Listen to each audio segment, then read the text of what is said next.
Hey, welcome back, everybody. And the question of the day, question of the week, question of the season. When is the best time to put your home on the market for sale? Let's go through that. Let's get the show on the road.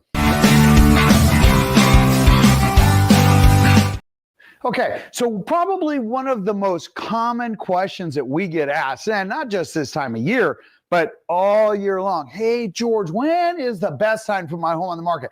When will I or could I receive the highest return versus any other time of the year? Well, let's go through that. And the key thing to remember is that our market is seasonal. Okay, we have three distinct times of when you should consider putting your home on the market. And then there's other times that, well, we don't really recommend it. So when we pull up our chart here, so when is the best time? We got to love our tech guys here. All right. First, homes listed the last 2 weeks of March in Seattle sell for 3.1% or more than any other time of the year. This equates to an approximate, on a national average, to $24,000 on a typical home, according to Zillow.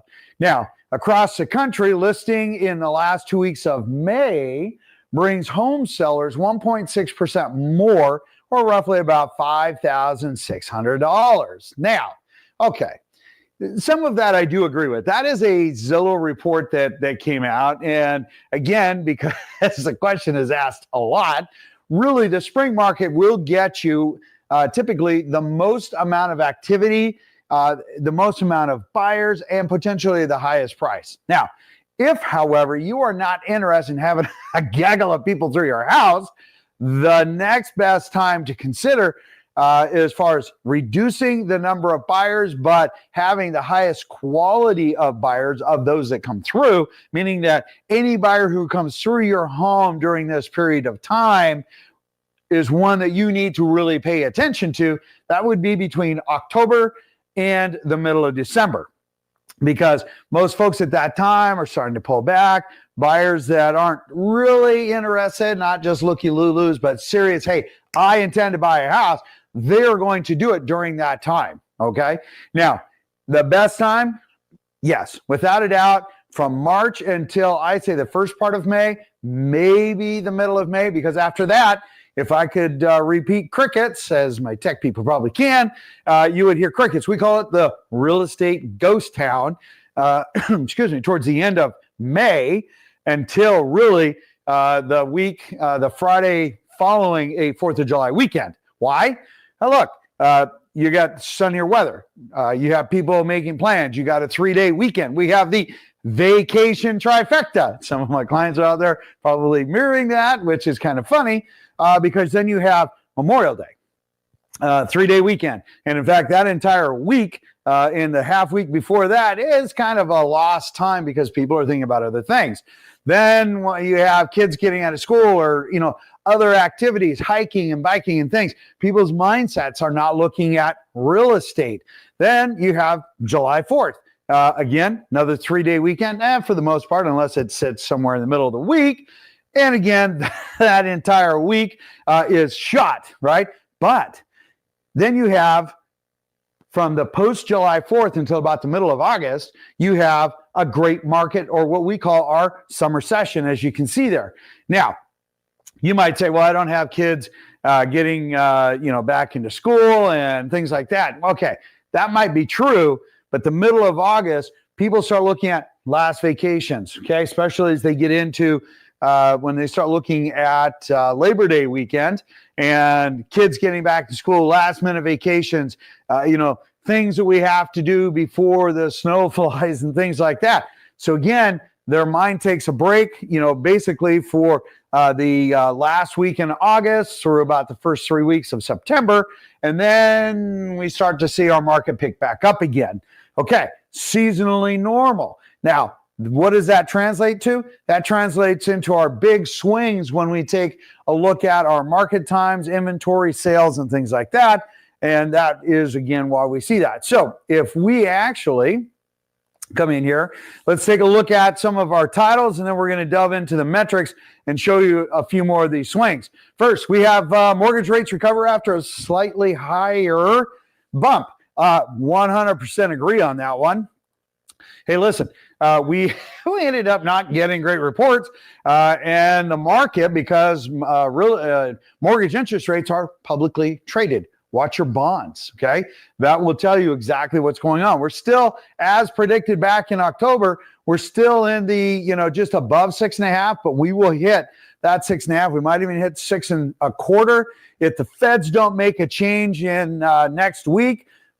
Possible we'll get into the real low sixes. Possible. There's a few other metrics that need to come into that before I'm willing to stand firm on it.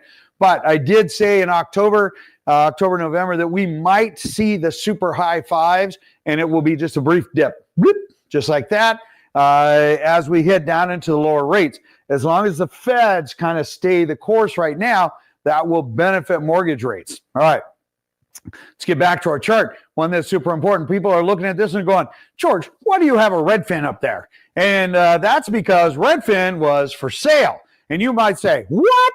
What are you talking about? Yep. As predicted, you can only take a loss from the very beginning until even today. Last year, I think they took a $139 million loss. I don't think they have ever taken a profit. I think they have taken a loss every single year. My disclaimer, I believe that is accurate. I would have to go back, but I'm pretty sure they have never had a profitable year. Therefore, the investors and whatnot, they're going to kick back on this, and I think they were. They ended up selling for a stock sale only, 100% stock sale, to Rocket Mortgage. They're hoping to marry the two. They both kind of, in my humble opinion, have bad customer service, and so we'll see what shakes out of that. It is a lot of what is going on. There's a number of different organizations out there, like Compass Corporation bought Christie's, and now there's rumor that they're looking at buying Warren Buffett's real estate adventure, Better Homes and Garden. And if so, that might go under a Compass umbrella and whatnot. So it'll be super interesting to see. Why are we seeing this? Hey, when you take and you dump sales down almost in half, okay, inventory is about 52%, 53% of where it was back in 2019, residential only, okay? There's a lot of things that suffer when we take a look at the volume of real estate brokers that are licensed that have put their license on ice. There's a significant number, okay? If you don't have a good business plan, sadly, real estate is super hard, and that's why we run into that. Hence, getting that back on point, that's why one of the reasons Redfin is selling to Rocket Mortgage. All right, the mornings, let's see here. Why aren't bonds happier about CPI? That is one of the reasons that we saw a very, very unfortunate increase in rates after 7 weeks of coming down. It's leveled out. We came back down a little bit today. Par pricing is about 6.6%. That means that you can do your first buy down pretty inexpensive to get down to 6.5. That is really good news, and we have seen that with buyers where we're starting to see a significant influx in buyer showings and multiple offers. In fact, I can tell you that every single property that we have dealt with over the last 4 weeks have all but one have had multiple offers. Super, super interesting. All right. Our clients prevailed on many of them, which is exciting. All right. So when we take a look at Freddie, look at this. So 6.65%. That is a little bit higher than what it was last week, but definitely lower than this time last year. And that, again, is super important as we start taking a look at what is happening with the mortgages, what is happening with the general economy, and how are the Feds going to react. When we take a look at this chart, so we take a look at days on market, which is super important. So last week, if you look at the bottom chart left side, look, not last week, last month over this month, February and March, we're down 8 days on market. However, year to date, we're about 5 days higher, but we're selling at, in March, 100% of list to sales price and 90% of list to sales price. When we talk about a property is listed and then a property is sold, what is that difference? If I list at $100,000 and I sell at $98,000, that means I sold at 98% of list price, okay? For the month of March, we're at 100%, so we're actually right on target, okay? That means homes are getting listed and sold at 100%. That is an average, okay? Some sell for a little bit more, some sell for a little bit less. The average is 100%. Year to date, we're at 98%. Again, exactly where we were at last year. So when we actually then, if we open this back up and take a look at the 7-day running average, look, we had 987 homes that came on market, and then we had 1,162 that went pending. So we're taking off more homes than what came on. In fact, there were 330 price reductions. 98 homes came back on market. Now, of those 98, if you're a buyer and you're out there and you're trying to find a good deal, hey, man, that's a seller who lost their buyer. That is one of the things that we send out to our clients very aggressively, because there are opportunities there. Because you can get a seller then who's super motivated to be back under contract. And they're probably going, yeah, George, send them to me, send them to me. Why? Because they want to be back under contract. They want their home sold. They didn't want to list their home. They wanted to sell their home. That is the difference, especially when you're interviewing an agent. Remember that. And if they don't know the difference, you may want to reconsider your options there. All right, moving on. So if you want super accurate information, make sure you delve into this. It's free. There is no marketing. And we talk about really the metrics and how best to be successful. Here's that chart that we were talking about. You can see the hump in the middle. That is the summer month, and it is very consistent. And as you can see, as we hop into our chart here, when we take a look at what's been happening, again, the average list price versus the average sales price. Let's open that up. Listen, we're a little bit less, about 1.9% year to date in list price year over year. We're $11,000 higher than we were at last week, $5,000 higher on a sold price than we were at last week. That is the average sales price. That doesn't mean your home went up $5,000. That's just the average sales price. When we take a look at the month of March, again, an 11,000, that's how it should be. But the average sold price for the month of March, for the same month of March, 2024 versus 2025, hey, it's $14,000 higher than it was last week. So again, we're seeing that activity as we are increasing buyers, as interest rates have been coming down. Buyers are being a little bit more aggressive on price. One, rates are better. They're wanting to capitalize on it. Inventory is limited. When a home comes up that is of good value, it will sell in the first 7 days.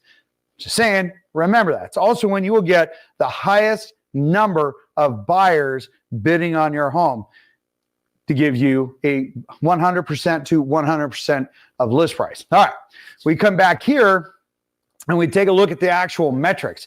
We take a look at how are the sales numbers happening. So let's bump that over. So as you can see, our year to date are all positive. We have basically a couple of thousand homes more on market than what we did last year, which is good. That translated, if we go down to the very bottom, you can see we're 8.3% higher. Again, about 900 homes more pended than we had this time last year. Sales right in there, just a couple of numbers difference, not a big deal. We've only had a nominal increase, about 1,500, 1,400 homes more when it comes to the actual on-market, new on-market homes. Now, when we take a look at just the month of March, year over year, super interesting, okay? So again, we take a look at new on-market, 236 more homes came on market in March than it did last year. Okay, pretty nominal. Sales down, just about 90 homes-ish, just struggling just a little bit. But look at our pended, 637 more homes came pended than it did this time last year. Again, we are seeing, even though it was kind of a delayed response, last year we saw a better response. This year, a little bit of a delayed response, but the market is definitely picking up momentum, and that's a good thing. And the reason it's good is because people are wanting to find that next home. There's so much pent-up demand out there. We feel so bad for some of our clients because it's such a limited inventory. It's one of the reasons that we do a lot of off-market homes. All right, moving on. So when we take a look at just a quick chart of the 10-year homes that are available for sale, you can see how we, again, are just so low as far as inventory as we have on prior years. This goes back to 2015. And that gives you a very clear understanding that even though, you know, we're seeing, you might say, oh my gosh, George, a couple, 2,000 homes, that's a big number. No, it's not. We are way behind where we should be inventory-wise, and the market is adapting. However, I do feel that we are very much a balanced market right now. We don't see a massive shift of homes going off. We don't see a massive shift of homes coming on. So we're seeing kind of that equilibrium, that balance of, hey, what's coming on is going off, and just following that gentle wave. How's that? We're going to call it a wave. All right. So when we pop over, let's talk a little bit about new construction. New construction, being super important, has been playing and is doing its bit of recovery. Now, when we talk about pricing and whatnot, hey, listen, our prices, average sold price is down $7,000 week over week, but it's up almost 5% year to date. Same thing when we take a look at the month over month for March. Last week, the homes, the average sold price was $52,000 higher. Okay, not a significant thing. It bobbles up and down each and every week. When we take a look at it over year as an average, hey, you know what? Or month to month over an average, it's only down 3.6%, which is not that significant of a deal. When we take a look at new construction as the numbers on a whole, again, they're making up ground. So remember, when we started in January, man, it was dragging. It was dragging something fierce, okay? And now we're actually seeing pretty good improvement, all things considered. They are shortening the gap on homes sold each year. In fact, this last week, they made up some serious ground. And what do we mean by that? Look, it was at 10.4 less homes sold for the month of March. Now they're a positive 3.8%. That's a massive swing. And it didn't take many homes to do it, but still, they made up some serious ground. But look at this. We're 21%, or roughly about, I don't know, what is that, 80 homes less, 90 homes less than we were at last year. So we're seeing less inventory, better sales. Kind of like when we take a look at bank-owned homes, okay? Now, again, we're really suffering as far as inventory for anybody that's looking for a bank-owned home. Why? Because bank-owned homes are not a great investment because banks put them onto market value. Our numbers here, you can see, look, 5 new homes year to date, year over year, that's peanuts. As far as the month of March, we had 2 extra than what we had last year. When you take a look at because the numbers are so tiny, any amount of addition or subtraction actually gives a bigger number. Look, we had 7 home different pended for the month of March, and basically about 30 home different year to date. And when we talk about market times, that is the hilarious thing. Crazy numbers. You can totally tell they're trying to push numbers when you look at the bottom of the chart. Last year, 44 days. This year is 90 days. Listen, their goal is to push price to ensure that the investor did not leave any dollars on the table. Super important to remember. Okay. Now, if you have any questions, post it down below. Smash the subscribe button. Tell us that you like it. And in the meantime, it's going to be a beautiful week. Happy St. Patrick's Day. And in the meantime, you guys have an absolutely beautiful day. And I will see you on the next video. Take care.